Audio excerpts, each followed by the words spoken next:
I woke up from a phone call from my neighbor at a little after 8 o'clock. She told me that we needed to get in the truck and go. The water was getting ready to come over the bridge. Then whenever I got up and I looked outside, it wasn't over the bridge yet, so I thought, I might have a little bit of time trying to get my kids dressed. Came outside, I turned my truck on, went back inside to get my kids dressed. By the time we came outside, there was no saving anything. We were wading waist deep over to my mother-in-law's here in the next building. And we had to rescue a person on the bottom and another guy that was trapped in the back. It's just something you never want to go through. It came out of nowhere. I was sitting on, this is our park right here. This is where we live.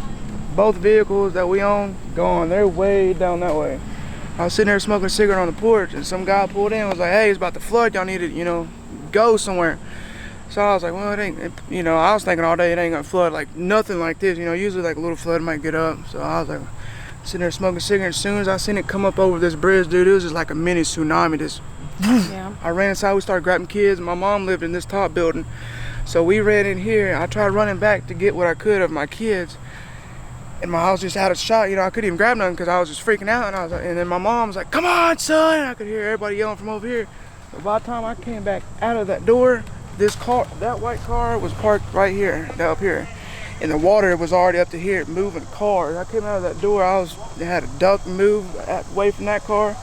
This car hit that front wall. I think that's what made that collapse, and it was just crazy. Water was just flew through here, bust that wall out. It was currents coming through here, through the breezeways there. I watched one girl, I think she was over there.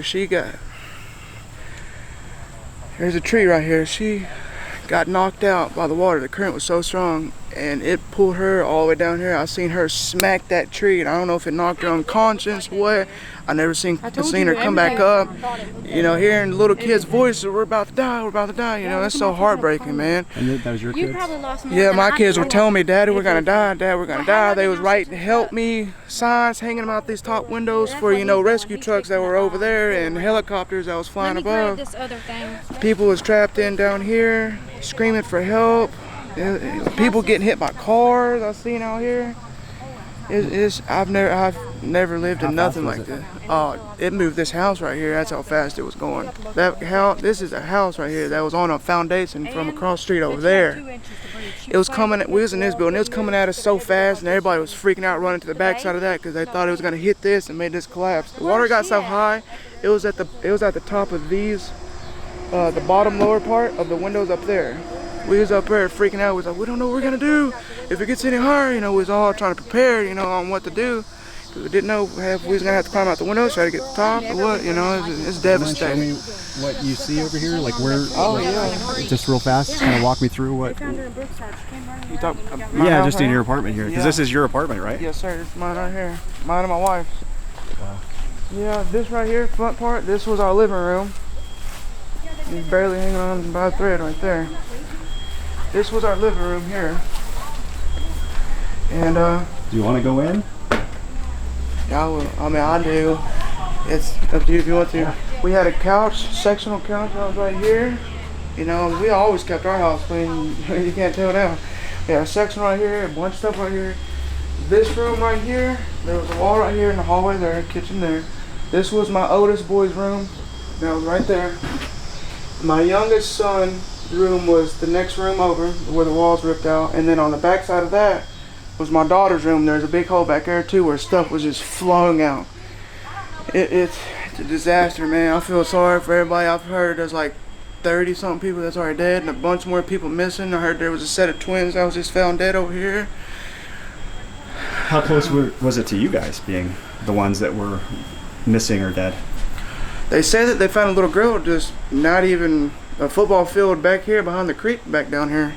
But I mean, like, how close was it? Oh, like immediate people to us? No, for you. Do you think that you were... That we about to die or something? Oh, dude, that's all I could think about. Like, we're like, this is the end of the world. I've read it in the Bible, stuff like this, the end of the world type stuff. And, all we could do was pray, man. We all sat up here and prayed, and we prayed hard. And then finally, water started settling down. But the current was just so strong. Like, we had people we could see from top building that was in these other buildings back here screaming out the window for help. Little kids and everything, and you're just sitting there helpless. Like what do I do? This current is gonna wipe me out if I even try to get there. It's rough, man. I feel for everybody, you know, that's going through this. So losing your property and your stuff just doesn't mean as much right now because you see what's going on around you in the community, basically? Yes, sir, yeah. You know, like, I mean, yeah, we lost everything. I'm glad my family, my kids are, that's number one. I had my mom that lived in this building and my other sister and her kids that lived in the other building. Luckily, they were able to get up top. They were safe. Me and my kids, we ran to my mom's. You know, we're good, but, you know, all this replaceable, man. You know, I'm just glad that my family's all right. And all these other people, you know, they're all right. I feel bad for, you know, the people that's lost their other families and stuff. It's heartbreaking. This is a small town, man. Very small. Pretty much everybody knows somebody that's probably missing. Oh yeah. There was a guy that I heard that passed away earlier, Josh Hendricks. They said that he was confirmed missing. There's a girl that worked. It was her first day at the dollar store. Just transferred here from Erin, the day of the flood yesterday. It's her first day working over at this dollar store. She's still missing. This little black one, about 5 foot tall. And again, was there really any warning other than people driving up? Oh, dude. We seen over in Brookside, we seen like fire department and stuff over there knocking on their doors and stuff. Nobody came here, and like if it wasn't for a buddy that lived back here in these other apartments, I wouldn't have even known that, you know, he's like, hey bro, be prepared, it's about to be a flood. And even when he said that, I didn't know it was gonna be this extreme. Like I've never in my life, 23 years of living, ever been through anything like this. Like, you know, I'm from Florida, just moved here, been living here in this apartment for almost 2 years.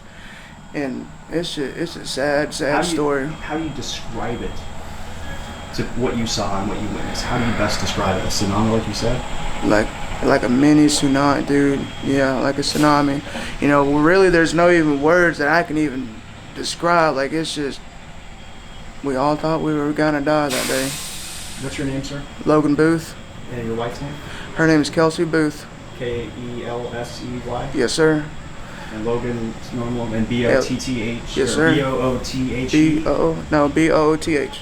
Okay. It's like a dang nightmare, man. Just everybody just needing to find some help. And yeah, a lot of people, you know, didn't even know, you know, wasn't even warned, you know, so when they knew was when the water was already hitting them, you know, they didn't really have much, you know, especially with little, you know, people that didn't really have no higher ground to get to, you know. They got wiped out, or I seen people standing on top of their cars, and then the cars were just getting wiped away, and then they was falling in the water. Like, did you think you saw somebody die? That one woman? I hope and pray. I don't know who she was, so I don't know if she's alright. I just hope and pray that she's alright. But as fast as this water was moving through here, I mean, it moved the whole house, tore this shit crap, you know, in half. Ripped that hole, you know, be there. You know, that current, I don't care, fastest, best swimmer in the world, there wasn't no way they'd be able to swim through that. When that girl hit that tree right there, she hit that thing so hard and her head went under, and I never seen it come back up, dude. And that, I about threw up just watching that. And you, like you said, it's that helpless feeling. Yeah, that helpless feeling, you know, make you want to cry, make a grown man cry.